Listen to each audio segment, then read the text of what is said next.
Hey, morning, y'all.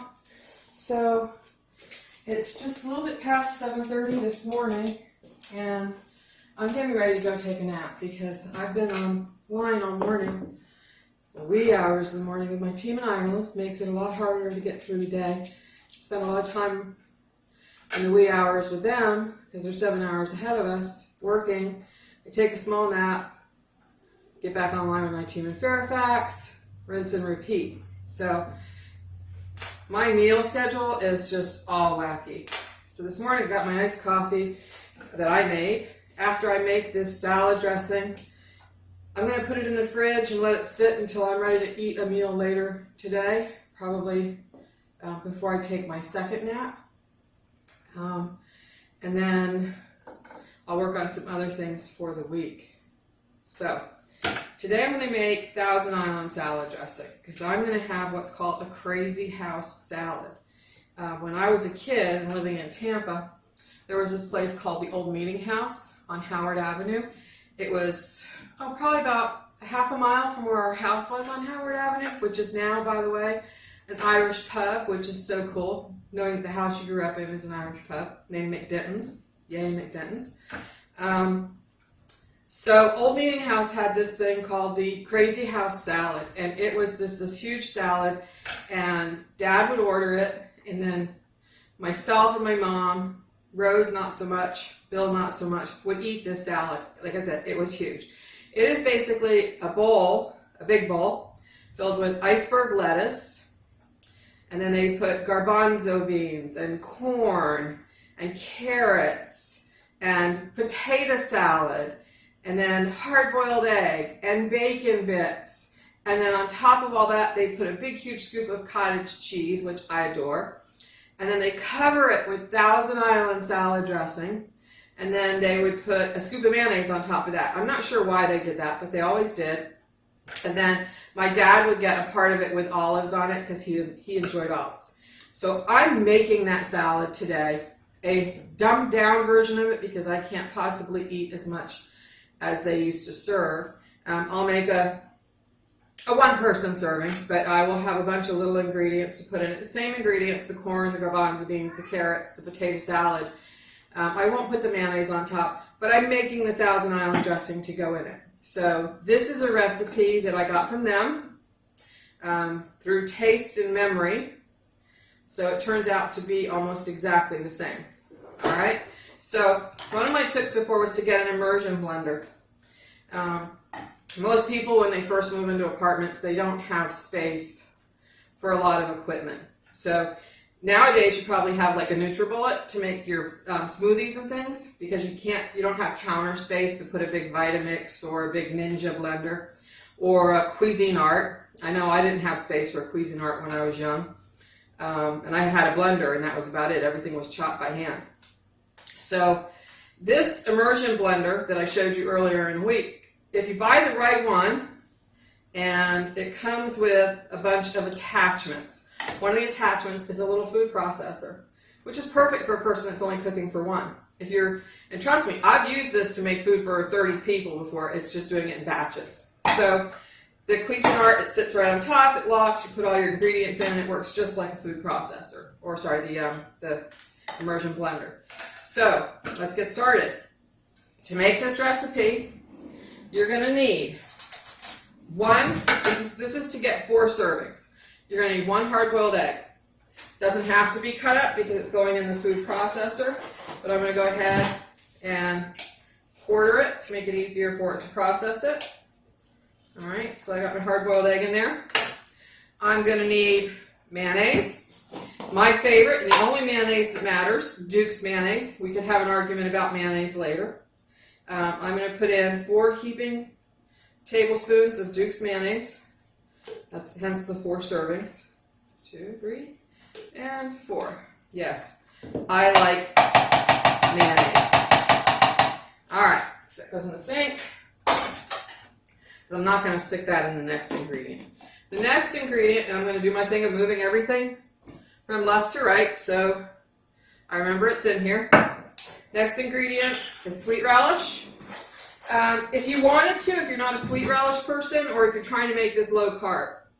So I love Mount Olive products. This is just regular sweet relish from Mount Olive, but they do have a no sugar added version of this, so you could use it for your low carb. You could also use dill pickle relish depending on your taste buds. So I'm going to put 2 spoonfuls, heaping tablespoons of sweet relish in. And I'm going to reserve that to taste it in a minute, so I'm going to keep that over here. I'm going to put Worcestershire sauce, and we can all have an argument about how it's pronounced, but the only one I ever use is Lea Perrins. And I'm going to do 2 full rounds, which is going to come up to just over 2 teaspoons. Okay, and then I'm going to put a shaker of garlic powder, because I'm not going to put whole garlic in it. So I'm just going to put the equivalent of a teaspoon of garlic, and then a teaspoon of onion powder. And these are not salts. Do not put garlic salt or onion salt. That'll add a lot more salt to your mix. These are powders, not salts. Then I'm going to put fresh black pepper. Now, if you wanted to kick this up, and I'm going to put about 1/4 teaspoon of that. If you wanted to kick this up a bit, you could, because back in the day they didn't have sriracha, you could add sriracha, but do it after you've mixed everything together, and then you can taste it, so you make sure you don't make it too spicy. I'm going to put a little bit, about a teaspoon, not even a teaspoon, about 1/4 teaspoon of red pepper flakes. I love red pepper flakes. I don't think they're spicy. They just add flavor.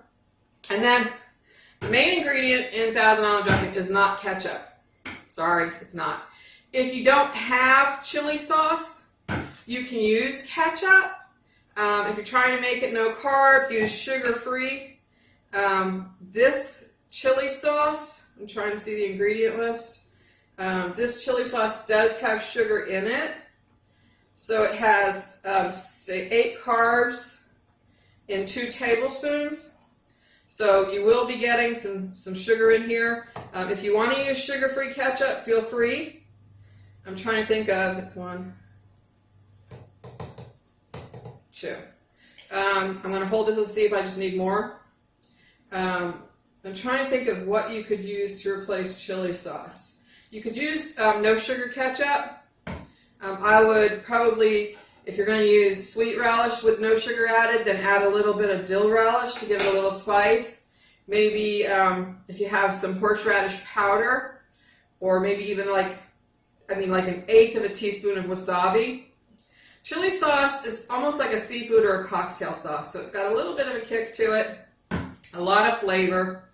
So I'm keeping these 2 ingredients in reserve for tasting. What I'm going to do now is put the lid on, make sure I have it in the right slots. Yeah, there they go. Okay. I'm going to put the lid on. Oops. I did not have it in the right slots. Getting it in the right slots is helpful. Okay. It'll be easier. Alright, so what's bothering it is the twisty thing in the top. Gotta find, there it is. You gotta get it to hit the little spindle. It's on. It's locked in. Oh, it's not locked in. Okay, now it's locked in. Alright, and I'm just gonna blend it in. Pulsing it. Like they do.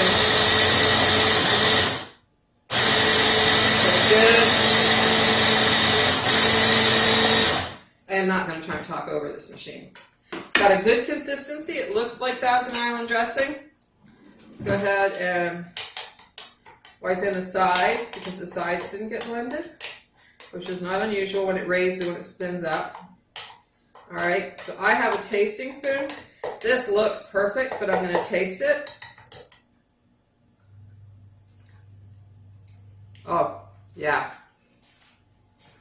That is perfect. That is Thousand Island dressing. So I don't need to do any more for mine other than wash it, put it in the sink, wash the container, store this away. I'm going to put it in a little bottle that I have, that little carafe that I use for measuring ingredients. This is perfect. So that'll go on my salad tonight. Since I'm making Crazy House salad tonight, And I have open cottage cheese. I'm probably going to make a cottage cheese salad tomorrow. And if I get to, I don't know how many people would want to see what's in that, but I love cottage cheese salad. So really easy. All of my ingredients are done. I don't need to add anything else. So Thousand Island dressing, no salt added because salt comes from everything you're putting in it. And again, salt is a preference. I don't add salt because I think in America, the TV shows, they're all like, oh, salt, salt, salt, salt.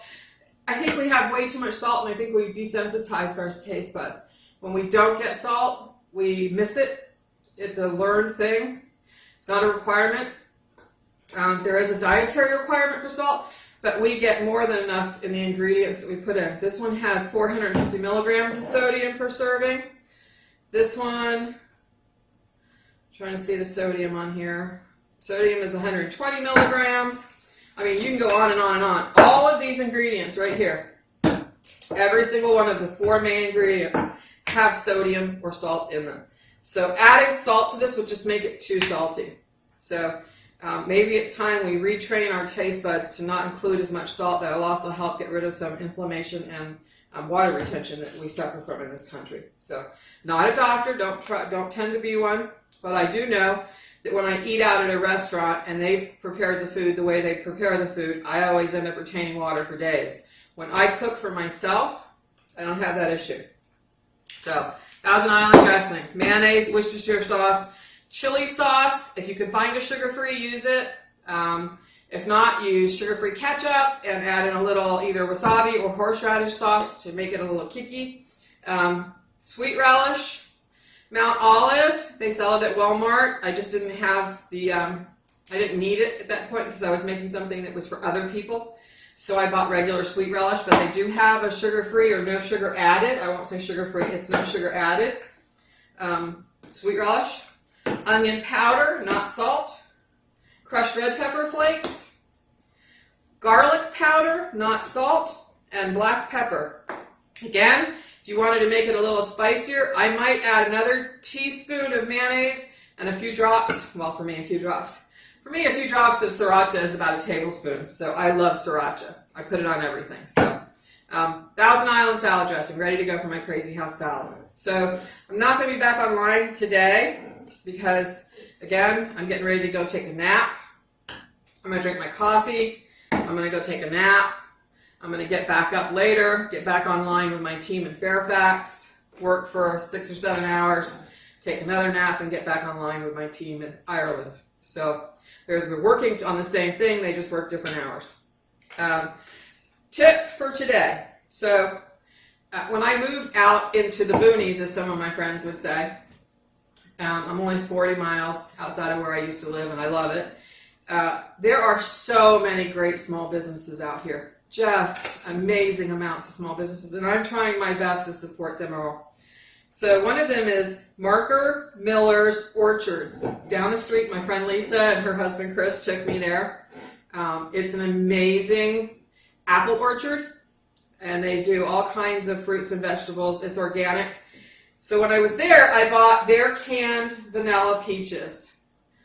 They're more expensive than if you were to buy Dole or Libby peach halves at the grocery store, but I can also tell you that the only things in here are sugar, water, vinegar, and Madagascar vanilla and peaches. There's no preservatives at all. I want you to go pick up a can of peaches or a jar of peaches at the grocery store for probably $5, so $3 less than this. One, you won't have the weight. This is a 30-ounce bottle of peaches. You won't get the size or the weight that this bottle contains. You also will not get the quality. I mean, yeah, it's a big label, big name brand, but I adore this place. So if you can in your areas, shop local, shop small business, shop women-owned small business, veteran-owned, all of them. Whoever owns it, small business, support your local communities. That's what I'm trying to do now. So thanks, y'all. I'll see you probably tomorrow when I make chicken Kiev.